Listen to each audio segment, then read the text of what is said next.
My name is Jayden. And my name is Emma. And our topic is the Battle of the Coral Sea. We will be explaining who, what, where, and why the Battle of the Coral Sea happened and took place. But first, let's give you some background information. The Battle of the Coral Sea lasted for 4 days. May 4th through 8th, 1942.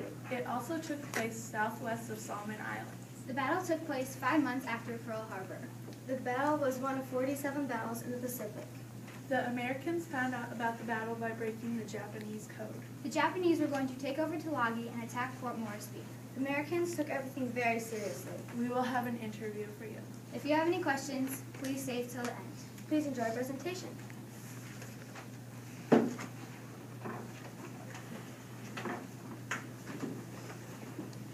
Hi, my name is Miranda. My name is Jayden. Welcome to the weekly interview show. Today, we will have a guest from the Battle of the Coral Sea who was a nurse. Well, when she gets ready, we'll be asking her questions, and she'll be explaining where the Battle of the Coral Sea was and where it took place. We'll be asking her 4 questions, and hopefully you guys get a lot of information.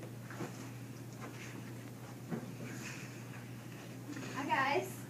Hello. How are you? Good, how are you? Great. Thank you. Well, can you tell us what the Battle of the Coral Sea is? Yeah, sure. Okay.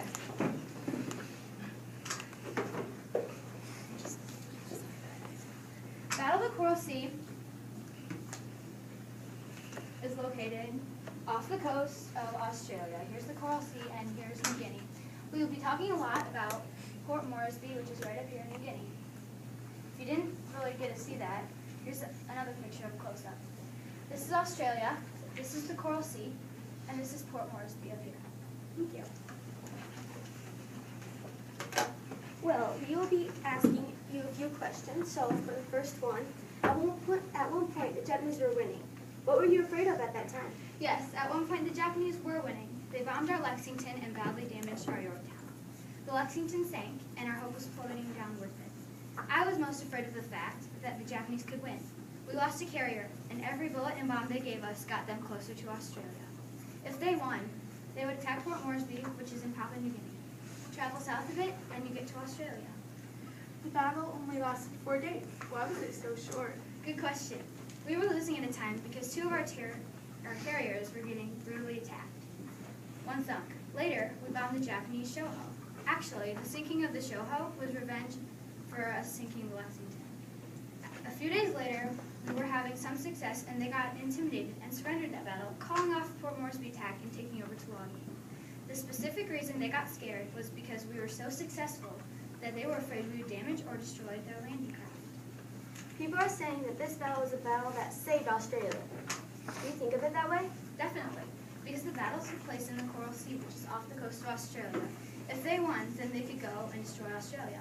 It was very nerve-wracking because Australia was our ally, and we were losing hope. But we did it. What do you think of the war? How did it impact you and other soldiers?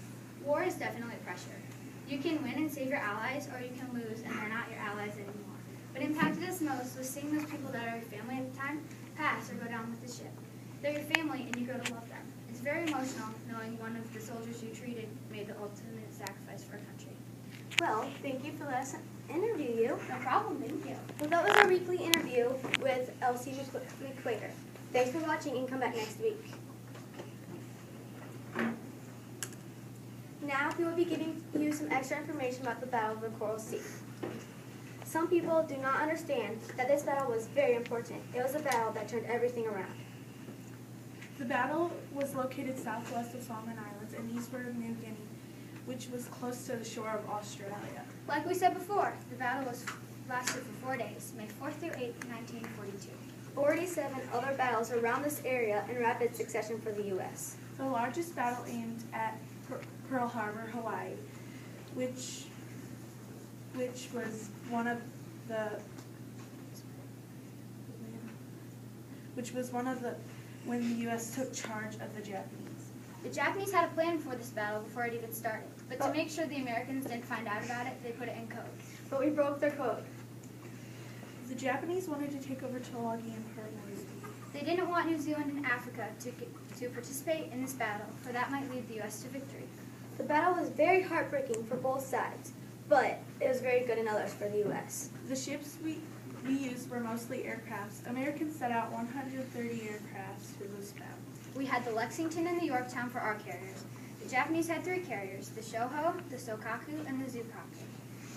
The U.S. attacked and damaged many of the Japanese aircrafts and planes. We have some pictures of the battle. This is when the Lexington sank. The Japanese attacked the Lexington, and it was going to sink. This is, I think it's the Shoho, because we bombed the Shoho, and it looks like they're blowing up a ship. And this is a Japanese air photo of the Lexington, right there. It's getting attacked by the Japanese also. It does not look very good. More than 600 American soldiers were killed and more were injured in this battle. 2,300 to 2,600 soldiers and people were killed in the bombing of Pearl Harbor. Before this battle, the Japanese had a counting strings of wins and a counting string of defeats. Yamamoto, a Japanese general, wanted an all-out attack on all aircraft carriers in the Pacific. But they couldn't call off the attack on Port Moresby. So they couldn't call forces to Midway Islands. On April 18, 1942, the U.S. had launched many bombers from 2 aircrafts that had bombed Tokyo. The ending of the battle was very, very surprising to many. The Americans were losing halfway through the battle, which was thought to be the end. But we came back and won, leaving the Japanese at a defeat. This was the first time since the War of the Pacific began that the Japanese could no longer move forward and advance. The Japanese moved away from the battle in the U.S. area. After the battle, many of it called the most important naval battle in World War history. 70 years later, it's still widely known as the battle that saved Australia. The Americans and the Japanese both learned a very important lesson from this battle. They learned that in the future, more airplanes would be left to protect the carriers while the other airplanes were attacking the enemy. Here's a part of a video about the Battle of the Coral Sea.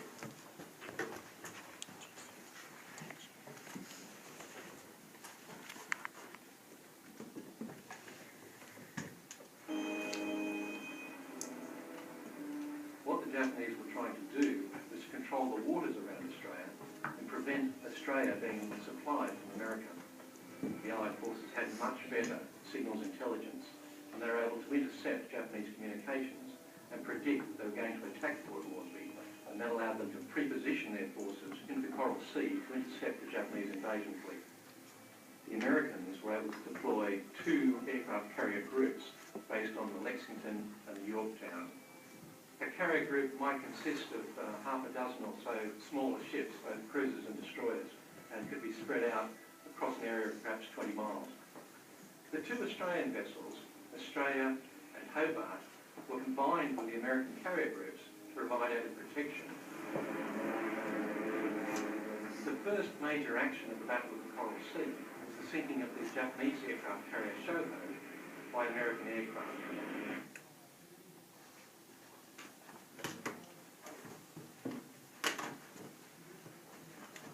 Those were some of the main topics of the Battle of the Coral Sea. I hope you learned a lot about the battle. The Japanese actually quit the battle. They quit because they were afraid that the Americans were going to damage or destroy their landing craft. It was considered a strategic defeat for the Americans. If you could only remember a few things, we would like you to remember the important details. The battle started because we didn't want the Japanese to isolate Australia and New Guinea, for they would be easy to attack. Like we said before, the Japanese surrendered. The battle is very important. All the battles are important because they help lead to the American victory. The Americans were losing halfway through this battle. The Japanese forfeited. The reason why this was good for America was that if Japan won, then Australia would be isolated. This concludes our presentation. Hope you have learned about how important this battle actually is. Are there any questions?